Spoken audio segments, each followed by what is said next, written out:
to Tripura Info News Update.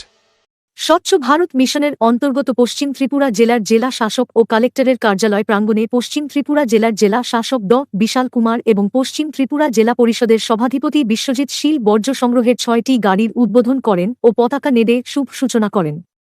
आज स्वच्छ Bharat mission के अंदर लगभग 6 इलेक्ट्रिक गाड़ियों का आज हमने स्टार्ट किया है, जो हमारे डिफरेंट ब्लॉक्स जो हैं। ऑलरेडी 3 गाड़ियां हम बाकी ब्लॉक्स में दे रखे हैं, 6 इलेक्ट्रिक गाड़ियां इन ब्लॉक्स में जाएंगी। जो बाज़ारों के अंदर कूड़ा इकट्ठा होता है और ख़ासकर जो कूड़ा सड़कों पे दिखता है, उनकी सफाई के लिए और एक स्वच्छ वातावरण के लिए ये किया गया है।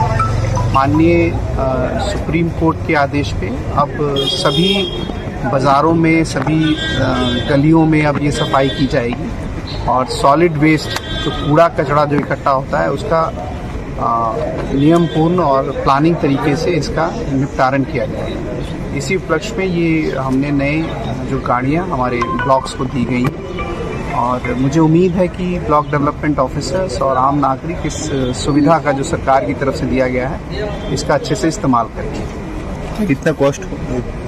ये लगभग 11 लाख की एक गाड़ी है। 35 किलोवाट इसका बैटरी लाइफ है और एक चार्ज में 150 किलोमीटर तक ये सफ़र कर सकती है। और अभी हम लोगों के प्लान में और है, इसकी अगर ज़रूरत और महसूस की गई तो और भी इस तरह की गाड़ियाँ हम लीड ब्लॉक ऑफिसेस में देंगे। Thank you. আমাদের দেশের যশস্বী প্রধানমন্ত্রী উনি স্বচ্ছ ভারত অভিযানের ডাক দিয়েছেন এবং সফলতার সহিত উনি সারা ভারতবর্ষে এই স্বচ্ছতার জন্য প্রতিনিয়ত সেখানে অভিযান চালাচ্ছেন। আমাদের রাজ্যের মাননীয় মুখ্যমন্ত্রী উনিও আমাদের এই রাজ্যকে স্বচ্ছ করার জন্য আহ্বান জানিয়েছেন। মাননীয় মুখ্যমন্ত্রী প্রফেসর ডক্টর মানিক সাহাজিও প্রতিনিয়ত আমাদের স্বচ্ছতার উপর জোর দিয়েছেন।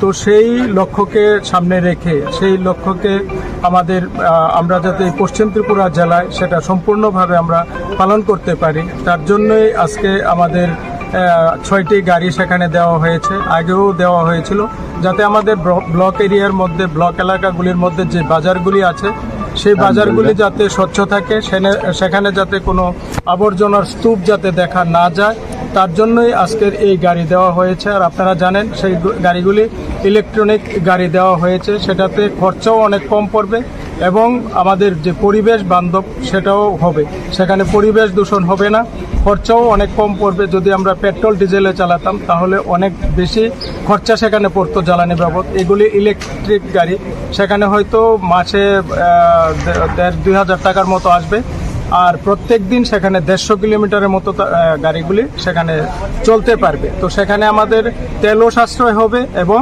আমাদের পরিবেশেরও কোনো ক্ষতি হবে না। তো আমাদের পশ্চিম ত্রিপুরা জেলা, আমাদের ডিএম সাহেব, আমরা পশ্চিম ত্রিপুরা জেলা পরিষদ এবং আমাদের যে বিভিন্ন ব্লকগুলি আছে, আমরা সর্বদাই সেখানে সচেষ্ট আছি আমাদের এই জেলাকে, আমাদের এই জেলা পরিষদ এরিয়াকে কিভাবে আমরা আরও বেশি করে স্বচ্ছ করতে পারি, কিভাবে আমরা আবর্জনা মুক্ত একটা পরিবেশ আমরা সেখানে মানুষকে উপহার দিতে পারি, তার জন্যই আজকের এই গাড়ি বিতরণ কর্মসূচি। To Tripura Info and press the bell icon so that you never miss any latest updates and news on Tripura.